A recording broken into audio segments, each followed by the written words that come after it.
What an honor it is to be standing behind this lectern here where Dr. King himself had the honor of speaking once, and for me to have this privilege of giving you this talk. In 1964, when he received the Nobel Prize, one of the stanzas in his acceptance speech said this: "I accept this award today with an abiding faith in America and an audacious faith in the future of mankind. I refuse to accept despair as the final response to the ambiguities of history. I refuse to accept the idea that the isness of man's present nature makes him morally incapable of reaching up for the eternal oughtness that forever confronts him. I refuse to accept the idea that man is mere flotsam and jetsam in a river of life, unable to influence the unfolding events which surround him. I refuse to accept the view that mankind is so tragically bound to the starless midnight of racism and war that the bright daybreak of peace and brotherhood could never become a reality. I believe that unarmed truth and unconditional love will have the final word in reality. I refuse to believe that man is mere flotsam and jetsam in a river of life. I refuse to believe that we are so tragically bound to the starless midnight of racism and war that the bright daybreak of peace and brotherhood can never become a reality. I believe that unarmed truth and unconditional love will have the final word in reality.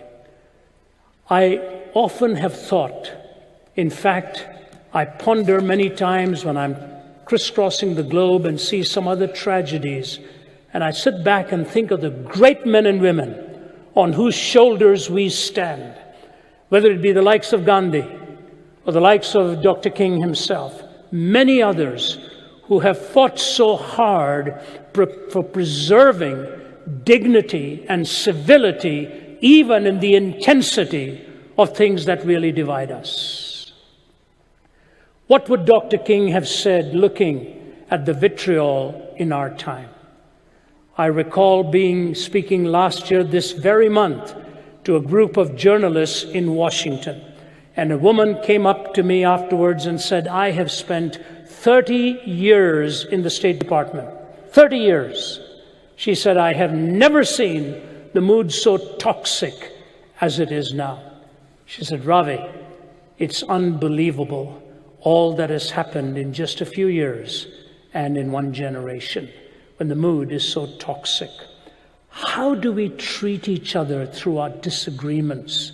How do we convey truth to one another in a civil manner, realizing that we may have deep-seated differences?"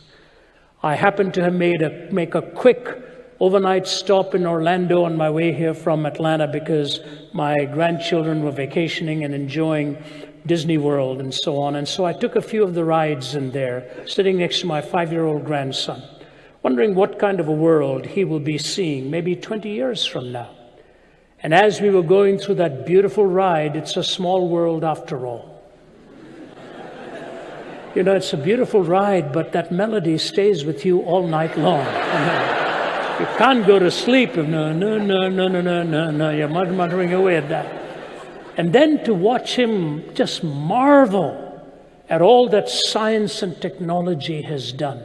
One of those was called soaring. You just sit and watch the spectacular display of technology. And I had to hold on to his hand and say, "It's just imagination, Jude, it's just imagination," because those planes come flying just over your head and so on. The biggest thrill I had was in watching them have a great time. And so my question to you is, what is going to determine the difference? You know, a few days ago, Atlanta was beaten quite convincingly at the end of the game by the Patriots. What if the Falcons had said, "We want to stop the game at halftime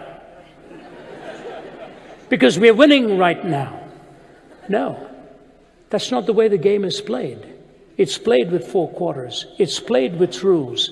And what I fear now in America's history, we are trying to change the rules, and we face possibly a dire outcome if we don't live by the rules again. Laws were given for a reason, to give us boundaries of behavior. But the Christian message tells us something beyond laws when it talks about grace and truth. And so I want to present to you as quickly as I can what it is that the Christian worldview gives to you and to me about what it means to be human. 3,000 years ago, David said this, "When I consider your heavens, the work of your fingers, the moon and the stars which you have set in place, what is man that you are mindful of him, or the son of man that you care for him? You've made him a little lower than heavenly beings, but you've crowned him with glory and honor." It's an incredible statement made 3 millennia ago by the sweet singer of Israel, who wrote in the Psalms on the glory and the majesty of the created order and that supreme expression in what we call humanity. What is there in man that you're mindful of him, or the Son of Man that you visit him? I want to give you 4 simple truths that the Judeo-Christian worldview presents about what it means to be human. 1 or 2 of them will be repetitive, but hopefully we will also get beyond that. Number 1 is that the Bible talks of a designation, or if you wish, a creation. That there is a designation, there is a designed order to who you and I are. You see, it was, I think, Chesterton who said, "You and I can sit and revel in a sunset and pay a huge compliment to how beautiful the sunset is, but the sun will never return the compliment. It'll never look at you and me and talk about the capacity to behold and the marvel and the wonder and all that comes together in truth, wonder, love, security, all these components with which you and I live and for which you and I long." When you see the designation or the creation, the first thing you see is this: there is an intrinsic worth to your life. That worth is not given by the United Nations. It's not given by the state. It's not given by the government. It's given by the very designated and created order that you and I have not extrinsic worth, but intrinsic worth. Hence the difference in cultures today, where some nations actually believe that the value of an individual is conveyed by those who are in power. That's not what the Bible reminds you and me. It reminds us that we are made with such essential worth, intrinsic worth. There are 2 extraordinary conversations that Jesus had, which points this out. The first one is the conversation that he is asked to define the laws and which is the greatest commandment. And the greatest commandment had to be reduced from 613 laws. Moses gave 613 laws, and the questioners of the law are trying to trip him up, whether it's going to be law against law, religion against religion. Can you tell us which is the greatest commandment? When Moses gave 613, Isaiah reduced it to 15. David reduced it to 11. Micah reduced it to 3, to do justice, to love mercy, and to walk humbly before your God. Jesus is now being asked to reduce it to 1. It amazes me that he could have, but he didn't. He looked at him and he said, "You shall love the Lord your God with all your heart and all your mind and all your soul and all your strength. And you shall love your neighbor as yourself." He said, on these 2 laws hang all of the laws and the prophets. On these 2 commandments hang all of the laws and the prophet. Why did he give 2? Because of the first, the second necessarily follows. Without the first, the second is with its feet firmly planted in midair. You love the Lord your God, and you love your neighbor as yourself. Why is that so? In that second conversation, now they try to trip him up, political power against political power. And they looked at him and he said, and the man said to him, the lawyer said to him, "Is it all right to pay taxes to Caesar?" How nice it would have been if Jesus had said no. Then come April 15th, you can be both religious and rebellious at the same time and pay the price for it. Jesus said to him, "Do you have a coin?" He said, "Yes." He said, "Give me that coin." Jesus took the coin in his hand and showed it to the man. He said, "Whose image do you see on this coin?" The man said, "Caesar." Jesus said, "Give to Caesar that which is Caesar's, and give to God that which is God's." the man should have had a comeback question and said, what belongs to God? Jesus would have said, whose image is on you?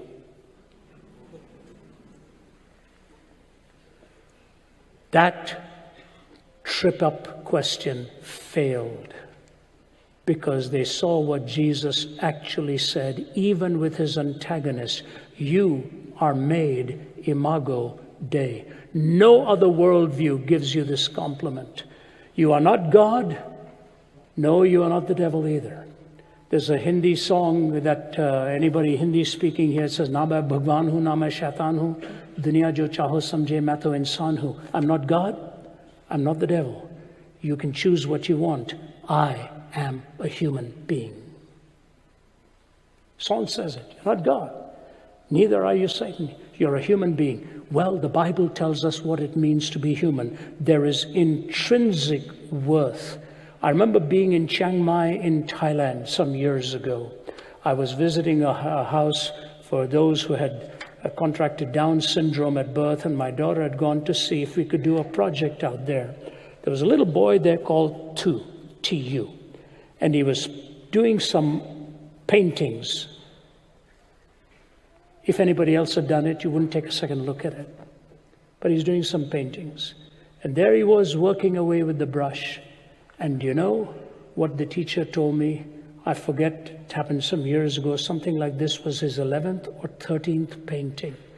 And people come from all over the world and they buy Tu's painting. You see, he knew that his mother had taken care of him, put him in this home, came to visit him every day, brought him his lunch, did all kinds of things. And when the first painting sold for a hefty amount of money, he took that money in a bag and gave it to his mother and said, without you, I would not have made it.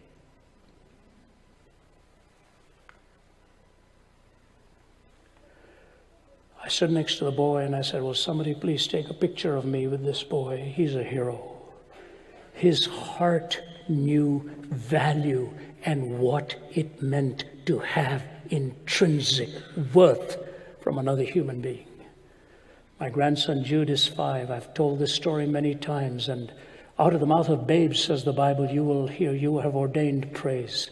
One day my daughter Naomi, his mother, lost her car keys, and she couldn't search and search. She slapped her forehead and said, I'm losing my mind.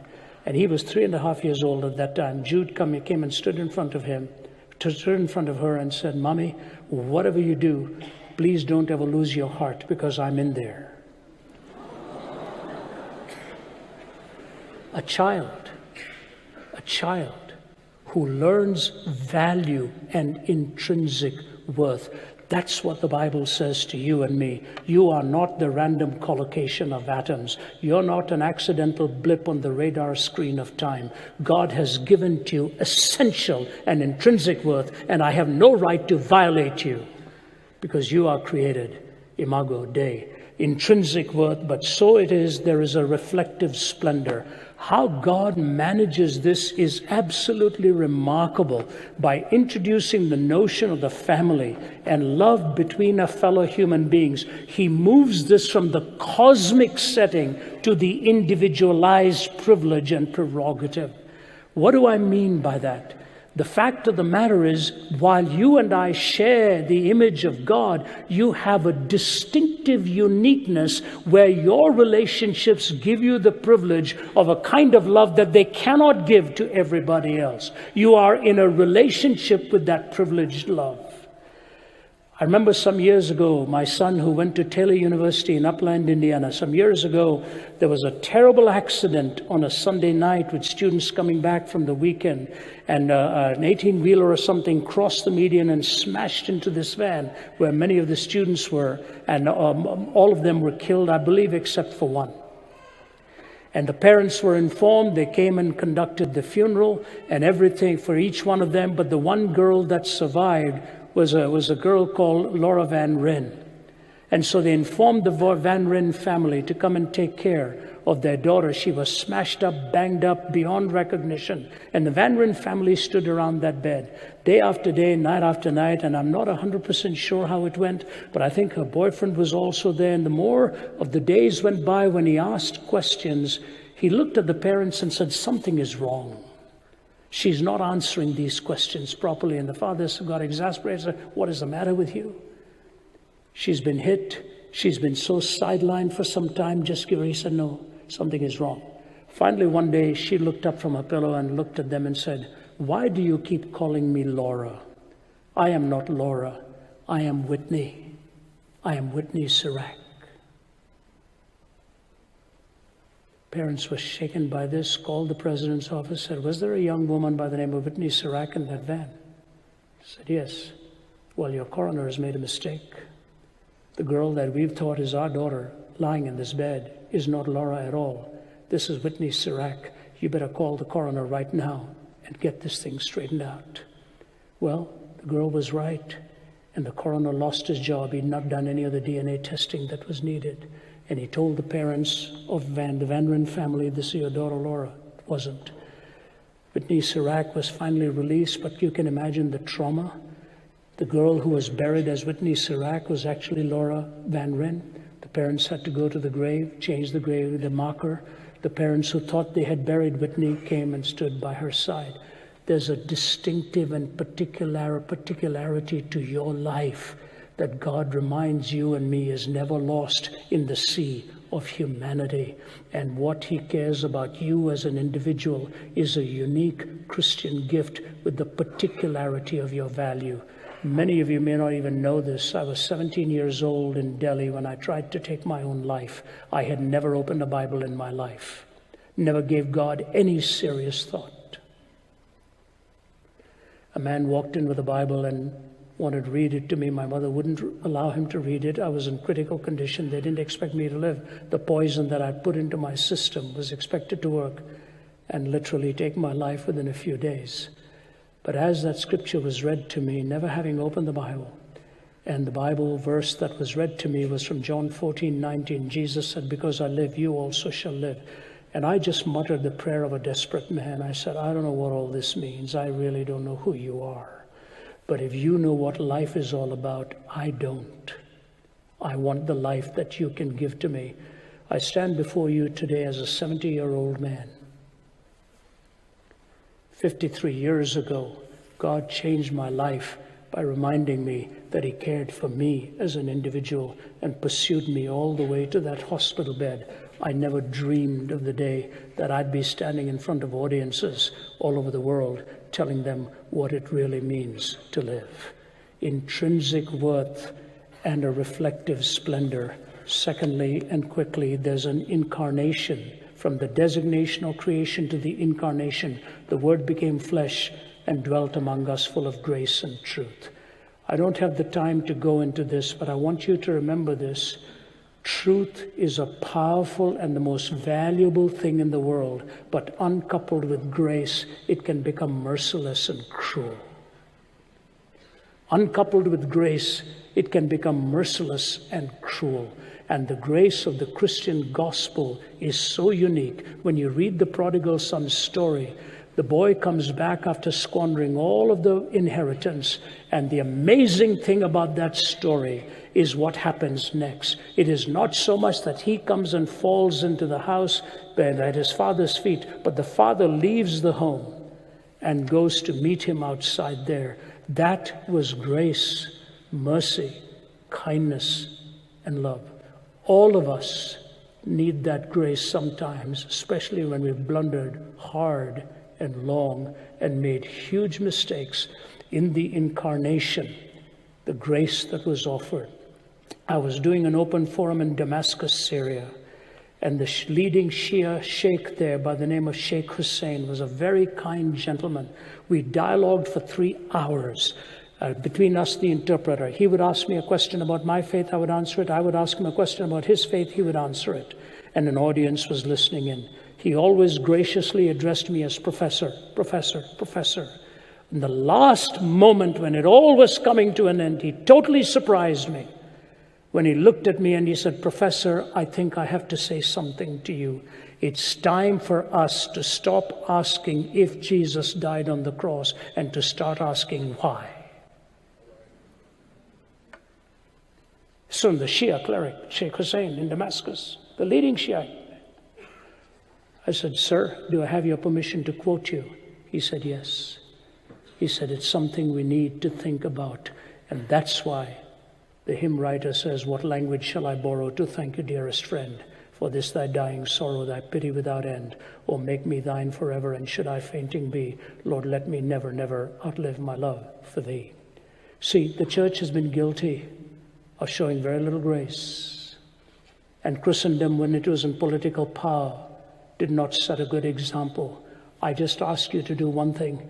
Don't judge Jesus by what you've seen in the church. Whenever religion becomes politicized, it destroys both politics and religion. The choice to follow by faith is a freedom for you to choose or not to choose. This is the uniqueness of America. We are given the freedom to believe or to disbelieve. We are given the freedom to believe or to disbelieve. Faith that is born, that is engendered within you, can never be coerced. It will not be that trust and that belief, because it's wrapped into love and truth, and the choice is that sacred trust God gives to you. So you've got the designation, the incarnation. I'll just mention one more. Thirdly, transformation. The Bible talks about the transformation of the human heart, how God is able to change the heart of an individual and change it from hate to love and from anger to mercy and grace. I will just give you one illustration of this and mention my fourth thought and be seated.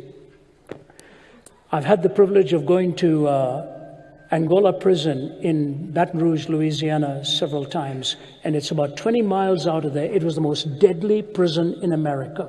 There were over 5,000 prisoners there, 85% of whom are on 85% of whom are on life without parole, and about 40 or 50 of them are on death row.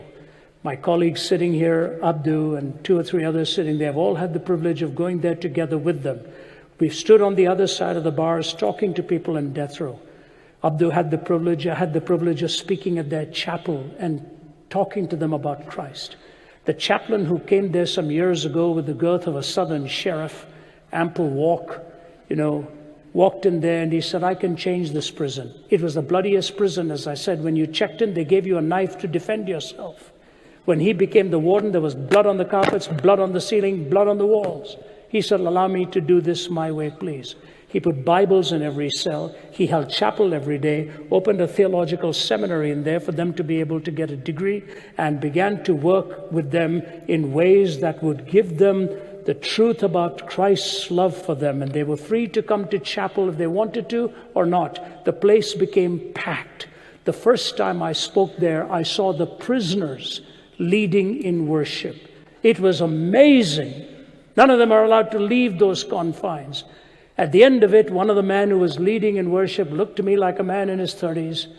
I said to him, "Will you allow me to ask you a pretty blunt question?" He said, "Sure." I said, "Are you here on life without parole?" He said, "Yes, sir." I said, "So you'll never get out of here?" He said, "No, sir." I said, "You see the dogs out there? They'll follow you within minutes of you leaving out here. We are 20 miles away from the nearest road." I said, "How does it feel?" He said, "Mr. Zacharias, I want to tell you something. If you knew what I did and why I am here, you would never ask me that question that way. Sir, for the first time in my life, I am free. Because out here, I found Jesus Christ who changed my heart. And I'm delighted to spend the rest of my life behind these prison bars because of the freedom that I now have inside me." He said, "Pray for my parents. They